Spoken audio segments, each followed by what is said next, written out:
Yes, my name is Lee Morin, MD, PhD, and I'm an astronaut mission specialist. With Orion, America is building a new spacecraft for exploration. Could involve missions to the moon, missions to an asteroid, missions to Mars, and we want Orion to be able to do all those things, to take 4 astronauts into deep space and return them safely to the Earth. And the goal was to build a cockpit user interface, a dashboard, so to speak, that would allow the crew to control that spacecraft for that period of time for these deep space missions, and to have the flexibility so that even if they were away from the planet for months or even years, that they would have the information they needed to fly that vehicle and return safely to the Earth.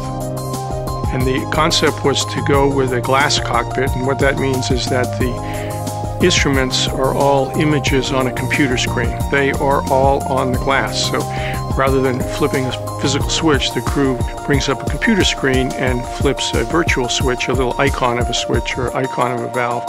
And with the exception of 7 panels right around the computer screens, which have about 60 switches, that is all of the cockpit of Orion happens on the glass.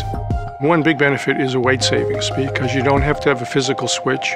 And having a physical switch, not only is there the weight of the switch, but you also have the weight of the wire to the switch.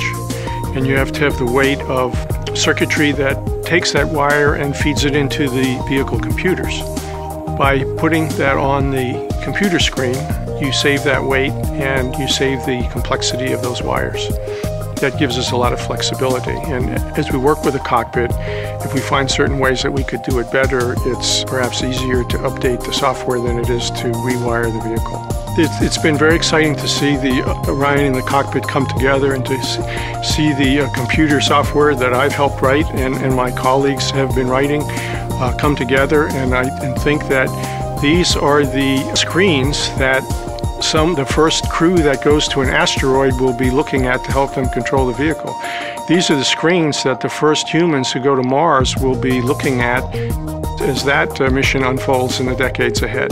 The Orion is going to be the linchpin of humanity's exploration beyond low Earth orbit into deep space. I get a chill thinking about the role that I've had and the privilege I've had to be able to participate in that.